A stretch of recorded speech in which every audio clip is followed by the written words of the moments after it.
Plastic currency की तरफ भारत का बड़ा कदम। फील्ड ट्रायल के लिए आरबीआई को पॉलीमर बैंक नोट्स छापने की मिली मंजूरी। क्या आने वाले समय में भारत में कागज की जगह प्लास्टिक यानी पॉलीमर के नोट चलन में आ सकते हैं? संसद में सरकार ने यह जानकारी दी है कि भारतीय रिजर्व बैंक को पॉलीमर बैंक नोटों के शुरुआती बैच की छपाई की अनुमति दे दी गई है।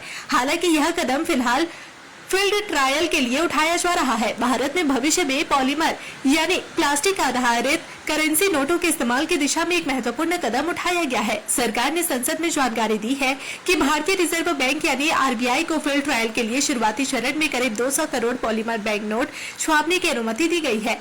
सरकार के अनुसार यह छपाई केवल परीक्षण के उद्देश्य से होगी ताकि पॉलीमर नोटों के उपयोग, टिकाऊपन और व्यवहारिकता का आकलन किया जा सके। इसी क्रम में आरबीआई ने हाल ही में पॉलीमर बैंक नोट छापने यानी उन्हें तैयार करने के लिए आवश्यक सामग्री की खरीद का टेंडर भी जारी कर दिया है।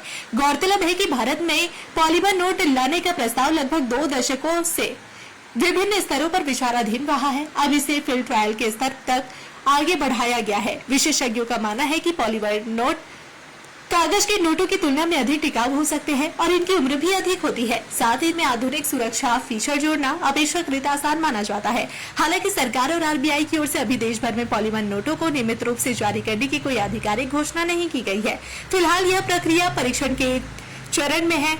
अब सभी की नजर आरबीआई के फील्ड ट्रायल के नतीजों पर रहेगी। इन्हीं के आधार पर भविष्य में पॉलीमर बैंक नोटों को व्यापक स्तर पर लागू करने पर फैसला लिया जा सकता है। अगर आप अपने बिजनेस, शॉप, कंपनी या सर्विस को ज्यादा कस्टमर तक पहुंचाना चाहते हैं एडवर्टीजमेंट के जरिए, तो आप न्यूज टैग इंडिया और हालाते बंगाल से कांटेक्ट करें। फोन नंबर 9831060581 या फिर 8240148182 पर कॉल करें।